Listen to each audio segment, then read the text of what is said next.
Just imagine करो कि आपको बोलने के लिए पैसा दिया जाए, तो सुनने में इंटरेस्टिंग लगता है, राइट?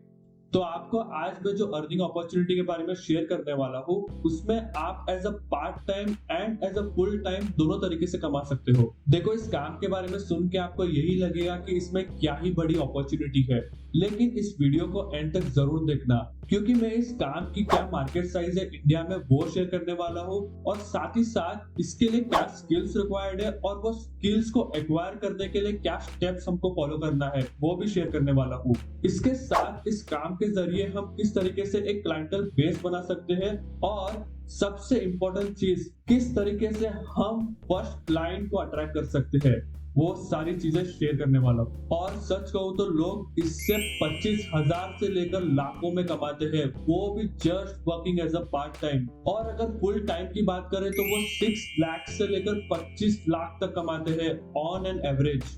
इसके पहले अगर आप चैनल पे नए हो तो चैनल को जरूर सब्सक्राइब करना, क्योंकि मैं ऐसे ही zero investment business ideas, work from home earning opportunities, passive income generation ideas के साथ साथ टॉप ब्रांड्स के मार्केटिंग टेक्निक्स शेयर करने वाला हूँ। तो ऐसे ही अगर आप पैसा कमाना सीखना चाहते हो तो चैनल को जरूर सब्सक्राइब करना और बेल आइकन पे प्रेस करना मत भूलना। इंडिया में बहुत सारे अलग अलग तरीके के इवेंट्स होते हैं। इवेंट्स जैसे कि शादी, फैमिली फंक्शंस और भी बहुत सारे ऐसे इवेंट्स होते हैं, और हर एक इवेंट्स के लिए एक ऐसे इंसान की जरूरत होती है जो क्राउड को जोड़ के रखे और इवेंट में एक चार्म लेके आए। यस, आपने बिल्कुल सही गेस किया, मैं बात कर रहा हूँ एंकर की। चाहे उसको एंकर कहो या फिर मास्टर ऑफ सेरेमनी कहो, एमसी कहो या फिर होस्ट कहो, आज की तारीख में इंडिया में इनकी बहुत डिमांड है। और डिमांड के हिसाब से देखा जाए तो ऐसे प्रोफेशनल एंकर्स बहुत कम है।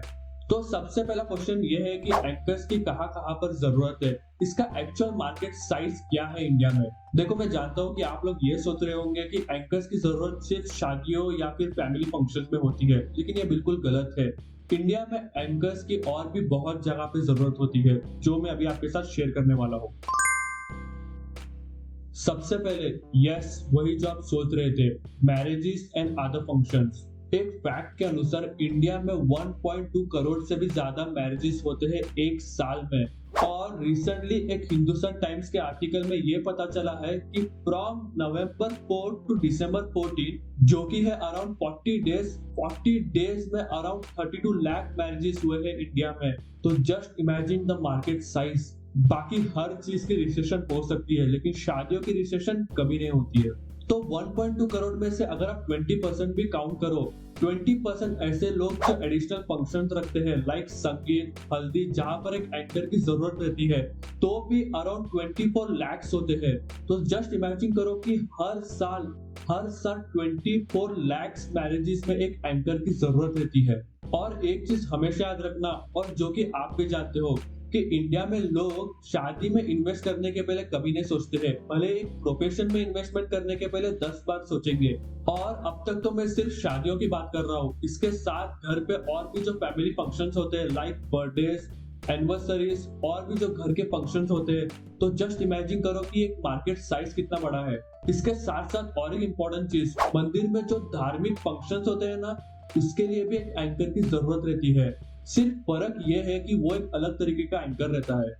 तो शादी और ऐसे और अलग फैमिली फंक्शंस के लिए एक ऐसे एंकर की जरूरत है जो फन, इनफॉर्मल टाइप का एंकरिंग करे। और इसके साथ मंदिर में जो धार्मिक फंक्शन के लिए एक एंकर की जरूरत रहती है, उसमें ऐसे एंकर की जरूरत रहती है जिसको धार्मिक नॉलेज बहुत अच्छी रहनी चाहिए। और आपको एक बात बताऊं कि मैरिजेस के लिए एक एंकर 15,000 चार्ज करता है एक इवेंट के लिए ऑन एन एवरेज, और ऐसे धार्मिक फंक्शंस के लिए 6,000 से लेकर अराउंड 50,000 तक चार्ज करते हैं। सेकंड, जो कि है कॉर्पोरेट इवेंट्स। जितने भी टॉप लाइन और मिड लाइन के कंपनीज रहते हैं ना, वो हर साल एम्प्लॉयज के लिए 2 इवेंट्स तो मिनिमम रखते ही है। वो कंपनीज बेसिकली इवेंट्स इसीलिए ऑर्गेनाइज करती है ताकि वो अपने एम्प्लॉयज का कॉन्फिडेंस बूस्ट कर सके और अपनी टीम बेटर कर सके। तो ऐसे इवेंट्स के लिए कंपनीज हर बार एक एंकर को हायर करते हैं। तो मैं रिसर्च कर रहा था और मुझे पता चला कि कॉर्पोरेट इवेंट्स का मार्केट साइज 100 बिलियन INR है इंडिया में। तो जस्ट इमेजिन करो कि इसका भी मार्केट साइज कितना बड़ा है। देखो, कॉर्पोरेट इवेंट्स जनरली 3 तरीके के होते हैं। एक, जहां पर कंपनीज हर साल एक एनुअल फंक्शंस रखती है, सेकंड, जहां पर कंपनीज ऐसे एंकर्स को बुलाती है जो अलग अलग तरीके के सेशंस ले सके, जैसे कि पर्सनालिटी डेवलपमेंट, टीम मैनेजमेंट, जिसके उनके एम्प्लॉयज का स्पिरिट बूस्ट हो। और थर्ड टाइप के इवेंट्स होते हैं बिजनेस मीट। एंकर्स के लिए ये मार्केट बहुत बड़ा है। इसमें formal informal way of anchoring की जरूरत है, and for the business meet a formal way of anchoring की जरूरत पड़ेगी। And on an average a anchor for regular function charge करता है अराउंड 10,000, और एक skill anchor like personality development charge करता है अराउंड 25,000 ऑन एन एवरेज। शादियों की तरह कॉर्पोरेट सेक्टर भी एंकर्स के लिए बहुत वास्ट है। फिक्र करता है क्यों, फिक्र से होता है क्या। कर ले खुद पे भरोसा, आगे देख फिर होता है क्या। अगर स्पोर्ट्स सुन के आपको ये लग रहा है कि इनकी रिक्वायरमेंट सिर्फ आईपीएल में है, तो आप गलत सोच रहे हो। एक्चुअली इंडिया में आजकल इतने सारे स्पोर्ट्स इवेंट होते हैं, लाइक डोमेस्टिक हो और हर एक गली गली में आजकल टूर्नामेंट्स होते हैं, जहां पर एक अच्छे स्पोर्ट्स एंकर की जरूरत रहती है। और स्पोर्ट्स भी अलग अलग तरीके के होते हैं, चाहे वो क्रिकेट हो, फुटबॉल हो, लॉन टेनिस हो, वीडियो गेम्स हो, हर जगह पे एक स्पोर्ट्स एंकर की जरूरत होती है टू एंटरटेन पीपल। और एक बात मैं बता दूं आपको कि इंडिया में आजकल हर गली गली पे टूर्नामेंट चलते हैं, वहां पर उनको भी एक एंकर की जरूरत पड़ती ही है। ये मार्केट एंकर्स के लिए कॉर्पोरेट सेक्टर से भी बड़ी है, और एक एंकर ऑन एन एवरेज एक स्मॉल स्पोर्ट्स इवेंट्स के लिए अराउंड 5,000 चार्ज करता है, और बड़े स्पोर्ट्स इवेंट्स के लिए 25,000 चार्ज करता है ऑन एन एवरेज। तो स्पोर्ट्स सेक्टर भी एक बहुत बड़ा सेक्टर है for an anchor to earn well. आज की ताजा खबर, लोग आजकल सिर्फ डिग्री से नहीं बल्कि स्किल के जरिए भी पैसा कमा रहे हैं। कैमरामैन ऋषिकेश के साथ Ayush Jain, let's brand India. ये सुन के आप समझ गए होंगे कि मैं किसकी बात कर रहा हूँ। जी हाँ, अ न्यूज एंकर की। इंडिया में 80 to 100 न्यूज चैनल्स है, और हर एक न्यूज चैनल्स को अराउंड 15 to 30 एंकर्स की जरूरत पड़ती है।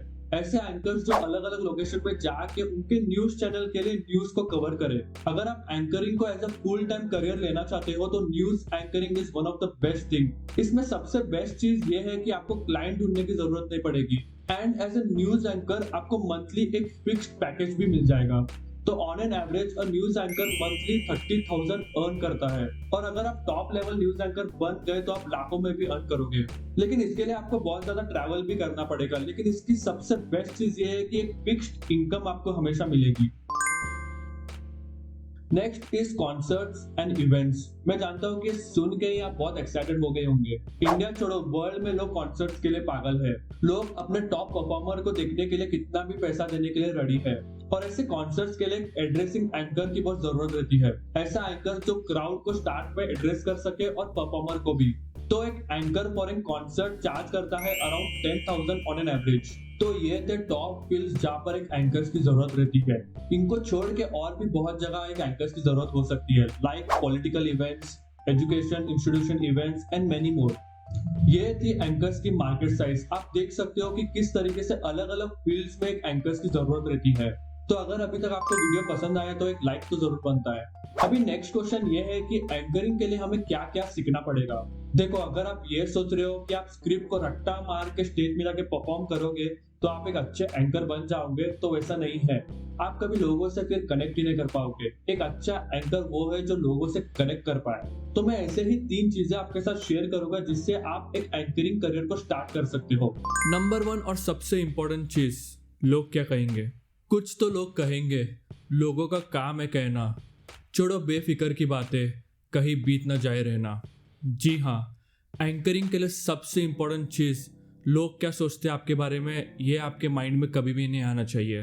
क्योंकि अगर मानो मैं परफॉर्म कर रहा हूँ स्टेज पे और मेरे माइंड पे ये चल रहा है कि क्या मैं कोई गलती ना कर दूँ या फिर लोग मेरे पे हंस ना पड़े, अगर मेरे माइंड में ये सारी चीज़ें चल रही हैं ना, फिर मैं कभी भी अपना 100% दे ही नहीं पाऊंगा।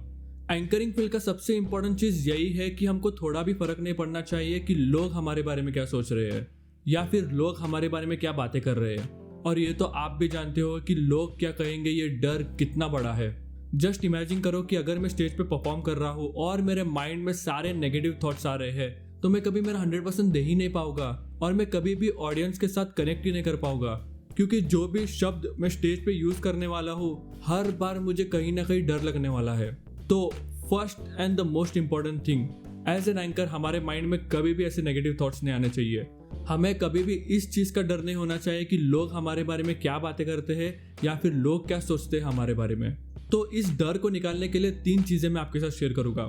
सबसे पहले अपने आप पे हंसना सीखो। यस, सुनने में थोड़ा सा वियर्ड लगेगा but yes it is very effective.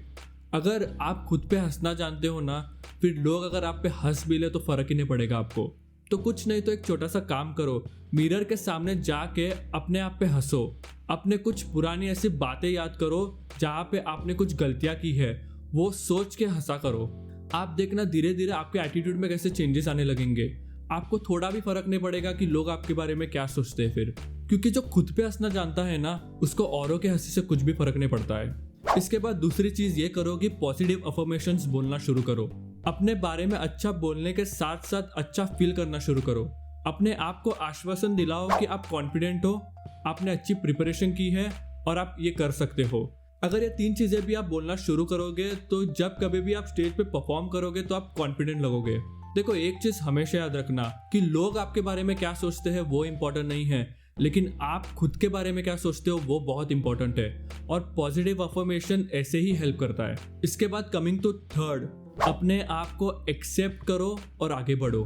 देखो इसके लिए मैं अपनी एक स्कूल की स्टोरी शेयर करना चाहता हूँ। एक बार पूरी क्लास के सामने मुझे कुछ बोलने को कहा गया था और जब मैं क्लास के सामने खड़ा हुआ मैं 3 शब्द भी नहीं बोल पाया। पूरी क्लास मेरे सामने हंसने लगी। तब मुझे बहुत फील हुआ था उस मोमेंट पे, बट आज जब मैं उसके बारे में सोचता हूँ तो सिर्फ मुझे याद है वो, लेकिन क्या औरों को भी याद रहेगा? बिल्कुल नहीं। दूसरे लोग जो उस मोमेंट में थे उस वक्त तो उन्होंने मेरी बहुत हंसी उड़ा ली होगी, लेकिन आज उनको वो याद भी नहीं रहेगी। तो मैं यही कहना चाहता हूँ, अपने गलतियों को एक्सेप्ट करो और आगे बढ़ो। उसके बारे में ज्यादा सोचा मत करो।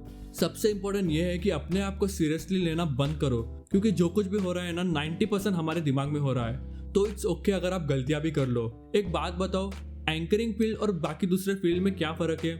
एंकरिंग में यू आर विजिबल, इसलिए लोगों को बहुत आसानी होती है आपके बारे में कुछ भी बोल दे, आपके बारे में हंसी उड़ा दे। और वही चीज अगर लोग दूसरे चीजों में काम करते हैं, वहां पे अगर कुछ गलतियां कर दे तो फर्क नहीं पड़ता है, क्योंकि किसी को पता ही नहीं चलता है। यही फर्क होता है एक एंकरिंग फील्ड में और बाकी दूसरे फील्ड में। इसीलिए एक्सेप्ट करो और छोड़ दो। कोई भी इतना माइंड में लेता नहीं है और कोई भी इतना याद रखता भी नहीं है। सिर्फ हम हमारे माइंड में चीजें बनाते हैं। देखो मैं चाहूँ तो सिर्फ अर्निंग आइडियाज और इसकी मार्केट साइज क्या है इसके बारे में वीडियो बना के छोड़ सकता हूँ, लेकिन उससे कुछ मतलब ही नहीं है जब तक मैं आप लोगों के साथ स्टेप्स नहीं शेयर करूंगा कि एंकर बनने के लिए आपको क्या क्या करना है, तो आप कुछ एक्शन ही नहीं लोगे। जब कभी भी मैं अर्निंग आइडियाज पे एक वीडियो बनाता हूँ तो मेरे माइंड में सिर्फ एक ही चीज आती है कि ये वीडियो देखने के बाद मैं ऐसे स्टेप डाउन करूंगा कि आगे जो मेरे व्यूअर है वो कुछ एक्शंस ले। नहीं तो सिर्फ अर्निंग आइडिया शेयर करना और मार्केट साइज शेयर करना जिसको आप एक बार देख लोगे और आपको एक बार फील होगा कि हाँ मैं करूँ नहीं करूँ, करूँ नहीं करूँ, उससे कुछ भी मतलब नहीं होने वाला है। जब तक आप कुछ एक्शंस ना ले तब तक कुछ भी नहीं होने वाला है। इसीलिए मेरे वीडियोस में मैं ये सारी चीजें भी आपके साथ शेयर कर रहा हूँ। सेकेंड चीज जो आप कर सकते हो, रीडिंग बुक्स। हाँ, रीडिंग बुक्स का मतलब ये नहीं है कि आप फिर से पढ़ाई करना शुरू करो, नहीं। रीडिंग बुक्स का मतलब आप चाहे तो नॉवेल्स रीड कर सकते हो या फिर न्यूज़पेपर रीड कर सकते हो। देखो एक चीज हमेशा याद रखना कि हम जो फीड करते हैं अपने माइंड में वही हम बोलना शुरू करते हैं। रीडिंग से सबसे एक इंपॉर्टेंट चीज़ क्या होती है कि हमारी कम्युनिकेशन स्किल्स बेटर होती है, क्योंकि कंटिन्यूअस हम हमारे ब्रेन को एक्सरसाइज करा रहे हैं कुछ ना कुछ पढ़ के, जिसकी वजह से हमारी कमांड लैंग्वेज पे बहुत अच्छी हो जाती है। ज़्यादा नहीं बट आप दिन का सिर्फ 15 मिनट्स रीडिंग कर लो तो आप देखोगे कि आपकी कम्युनिकेशन स्किल्स कितनी बेटर हो जाती है। देखो मैं जो भी स्टेप्स आपके साथ शेयर कर रहा हूँ वो सारे ही बहुत ही आसान है जो आप रोज रेगुलरली प्रैक्टिस कर सकते हो। Third, practice and visualise anchoring. एक स्प्रिंटर भले ही 100 मीटर की रेस 10 सेकंड के लिए दौड़ता है, लेकिन उस लेवल तक पहुंचने के लिए उसने हर रोज प्रैक्टिस की है। उसी तरह प्रैक्टिस एंकरिंग। अपने घर पे एंकरिंग की एक स्क्रिप्ट बनाओ, विजुअलाइज करो कि आपके सामने ऑडियंस है और उनके सामने परफॉर्म करो। एकदम लाइव की तरह परफॉर्म करना जैसे कि आपका लास्ट शॉट है। आप देखोगे कि धीरे धीरे प्रैक्टिस कर करके आप बहुत सारी चीजें सीख जाओगे। देखो एक हो गया लोगों का डर निकालना, दूसरा हो गया कि कम्युनिकेशन स्किल्स को इम्प्रूव करना। थर्ड चीजें जो आप सीखोगे प्रैक्टिस कर करके वो है पंच लाइन्स, वो है आपकी बॉडी लैंग्वेज, वो है आप किस तरीके से ऑडियंस के साथ कनेक्ट करते हो। तो ये सारी चीजें बहुत इंपॉर्टेंट है एंकरिंग में, क्योंकि एक स्क्रिप्ट रीड करना एंकरिंग नहीं होता है। एंकरिंग वो होता है कि वो ऑडियंस को जुड़ के रखे, और ये सारी चीज सिर्फ प्रैक्टिस से ही हो सकती है। देखो अभी नेक्स्ट सवाल ये है कि एंकरिंग की स्क्रिप्ट्स कहाँ से ले और सीखे। फ्री में ऐसे बहुत सारे ऑनलाइन रिसोर्सेज है जहाँ पर आपको वीडियोस स्क्रिप्ट आराम से मिल जाएंगे। लेकिन अगर आपको बेस्ट एंकर बनना है तो सबसे इम्पोर्टेंट चीज आपको बेस्ट ऑब्जर्वर बनना है। अपने बेस्ट एंकर को ऑब्जर्व करो या फिर बेस्ट इवेंट्स को ऑब्जर्व करो, like film fair, sports events, IPL, कुछ भी ऐसे इंपॉर्टेंट इवेंट्स जो होते हैं ना, उनके एंकर्स को ऑब्जर्व करो। देखो कि वो किस तरीके से एंकरिंग करते हैं, उनकी बॉडी लैंग्वेज क्या है, किस तरीके से वो अपने पिच हाई रखते हैं, लो रखते हैं, सब चीजें ऑब्जर्व करो। वहीं से आप बेस्ट स्किल्स लर्न करोगे। देखो अभी तक मैंने एंकरिंग के बारे में मार्केट साइज शेयर किया, फिर उसके बाद मैंने आपको शेयर किया कि कैसे आप छोटे छोटे स्टेप्स ले सकते हो टू लर्न एंकरिंग। अभी third and the most important thing, anchoring तो सीख ली लेकिन क्लाइंट कहाँ से लेके आए। तो अभी मैं आपको शेयर करने वाला हूँ कि किस तरीके से आप एक क्लाइंटल बेस बनाएं। सबसे पहले आप अपने आसपास के लोगों को बताना शुरू कर दो कि आप एंकरिंग करते हो। जब तक लोगों को ये पता नहीं चलेगा कि आप एंकरिंग करते हो तब तक आपको एक भी इवेंट नहीं मिलेगा। तो चाहे वो आपके फ्रेंड्स हो या फिर रिलेटिव्स हो, उन सारे लोगों को बताना शुरू करो कि आप एंकरिंग करते हो। उसके बाद एंकरिंग के लिए अलग अलग मौके ढूंढो। मेक श्योर कि फर्स्ट 5 इवेंट्स आप फ्री में करो। मैं जानता हूँ कि आप लोग ये सोच रहे होंगे कि हम इतनी मेहनत कर रहे हैं, पूरा स्क्रिप्ट बना रहे हैं, तो हम फ्री में क्यों करें। लेकिन देखो ऐसे ही वर्क होता है। अगर आपको अच्छे इवेंट्स चाहिए तो आपको स्टार्ट में फ्री में ही काम करना पड़ेगा। और अगर आप बड़े बड़े एंकर्स को भी देखो तो उन्होंने भी फ्री से ही शुरू किया था। तो मेक श्योर कि स्टार्ट में आपको फ्री में एक क्लाइंटल बेस बनाना पड़ेगा। और एक चीज माइंड में हमेशा ये रखना कि भले आप फ्री में सर्विस दे रहे हो या फिर वो क्राउड कम रहेगा, लेकिन अपना पूरा 100% देके करना। क्योंकि भले ही आपके लिए वो एक इवेंट है, लेकिन वहां पर उपस्थित 100 या 200 लोग होंगे जिसमें से वो आपका एक अगला क्लाइंट हो सकता है। तो अगर आप अपना बेस्ट परफॉर्मेंस देंगे और क्राउड में से अगर किसी एक को भी आपका एंकरिंग पसंद आया तो वो शायद आपका अगला क्लाइंट हो सकता है। तो make sure to give your 100%, क्योंकि आपका बड़े से बड़ा क्लाइंट भी आपके छोटे इवेंट्स देख के ही आपको मिलेंगे। तो give your best every time. तो जब आपको धीरे धीरे 5-6 क्लाइंट्स मिलना शुरू हो जाए तो मेक श्योर कि अभी आपको नेक्स्ट काम करना है अपने सोशल मीडिया प्लेटफॉर्म्स पे। तो जितने भी आपके इवेंट्स के पिक्चर्स या वीडियोस रहेंगे, make sure to upload on your social media platforms. देखो कुछ लोग देख के ये जरूर बोलेंगे कि ये शो ऑफ के लिए है एंड ऑल सच थिंग्स, लेकिन एक चीज हमेशा याद रखना, जो दिखता है वही बिकता है। तो बिना कुछ सोचे अपने आप को सोशल मीडिया पे ब्रांडिंग करना शुरू करो, क्योंकि अगली बार अगर आप किसी क्लाइंट के पास जाओगे तो वो आपको जरूर पूछेगा कि आपके कुछ काम दिखाओ, तो तब आप उनको अपना सोशल मीडिया प्लेटफॉर्म दिखा सकते हो। तो मेक श्योर कि आप अपलोड करो। देखो अभी आपको जब धीरे धीरे इवेंट्स मिलना शुरू हो जाए तब नेक्स्ट चीज ये है कि आप किसी तो इवेंट मैनेजमेंट टीम के साथ कोलैबोरेट करो, क्योंकि बेसिकली ऐसे इवेंट मैनेजमेंट टीम को क्लाइंट्स मिलते ही रहते हैं, क्योंकि कहीं ना कहीं फंक्शन होता है और उनकी रिक्वायरमेंट होती ही है। तो जब आप इनके साथ कोलैबोरेट करोगे तो ये इनके थ्रू आपको भी वो क्लाइंट देंगे। आपको बस एक चीज करना है कि जो भी इवेंट आपको इवेंट मैनेजमेंट टीम के थ्रू मिले तो आपको उनको सिर्फ अ पार्ट ऑफ कमीशन देना है। फिर ऑब्जर्व करना है कि वो आगे भी किस तरीके से आपको क्लाइंट्स देते हैं। तो आप ऐसे ही इवेंट मैनेजमेंट टीम्स और टैलेंट सोल्यूशन टीम के साथ कोलैबोरेट करके इवेंट्स पा सकते हो। तो अगर आपको कॉर्पोरेट इवेंट्स चाहिए तो पर्टिकुलर कंपनी के HR को मेल करो और चाहिए तो उसके साथ भी कोलैबोरेट करो। और जब आपको इसके वजह से अच्छे इवेंट्स मिलना शुरू हो जाए तब आप एक स्टैंडर्ड प्राइस मेंटेन करो और एक वेबसाइट भी बनाओ। अभी आप लोग ये सोच रहे होंगे कि वेबसाइट की क्या जरूरत है। बेसिकली वेबसाइट के जरिए आपको लीड्स भले ही ज्यादा ना मिले, लेकिन वेबसाइट आपको प्रोफेशनल दिखाता है। कोई भी अननोन पर्सन जब उनको ये पता चलता है कि इस एंकर के पास वेबसाइट भी है, तब उनको यही लगता है कि ये एंकर एक प्रोफेशनल एंकर है। तो इसीलिए वेबसाइट एक इंपॉर्टेंट चीज होती है। एंड बिलीव मी, एक वेबसाइट बनाने के लिए इन्वेस्टमेंट भी बहुत कम होता है। फिर अभी नेक्स्ट चीज होती है कि पहले आप इंस्टाग्राम, फेसबुक में सिर्फ आपके पिक्चर्स और क्लिप्स डालते थे। अभी नेक्स्ट पार्ट ये है कि आपको पर्सनल ब्रांडिंग शुरू करनी है अपनी सोशल मीडिया पे, क्योंकि जब आपके एंगेजमेंट और फॉलोवर सोशल मीडिया प्लेटफॉर्म पे इंप्रूव होना लग जाए तब और लोग आपके साथ जुड़ने लग जाएंगे। और उसके बाद आपको कोई भी एक नया क्लाइंट मिले तो ये आपका एज ए अचीवमेंट आप दिखा सकते हो और उसके वजह से एक ट्रस्ट भी बिल्ड होता है। तो अपने सोशल मीडिया पे पर्सनल ब्रांडिंग पे जरूर काम करना है इसके बाद। तो लास्ट में आप ऐसे ही एक प्रोफेशनल एंकर बनोगे by creating website and personal branding on social media. मैं ऐसे लोगों को जानता हूँ इस फील्ड में जिसका 4 इयर्स ऑफ एक्सपीरियंस है और वो आज की तारीख में पर इवेंट 80,000 to 1 लाख चार्ज करते हैं, and that too anchoring for just 3 hours. ये फील्ड फिलहाल फुल डिमांड में है और इसके कंपटीशन भी लो है, क्योंकि आपको एंकर्स तो बहुत मिल जाएंगे लेकिन स्किल एंकर्स बहुत कम है और लोग रेडी है टू पे फॉर सच स्किल एंकर्स। अगर आपको इसके बारे में कुछ भी डाउट हो तो आप मुझे कमेंट सेक्शन में लिख सकते हो। और ऐसे ही अगर आप किसी और अर्निंग आइडियाज के बारे में जानना चाहते हो तो आप वो भी मुझे कमेंट सेक्शन में जरूर लिखना। आई होप आपको ये वीडियो पसंद आया है, और अगर पसंद आया है तो एक लाइक जरूर करना। मैं ऐसे और अर्निंग आइडियाज आपके साथ शेयर करता रहूंगा। So do wait for my next video, और मेरे चैनल को जरूर सब्सक्राइब करना। Let's brand India, let's grow together. धन्यवाद।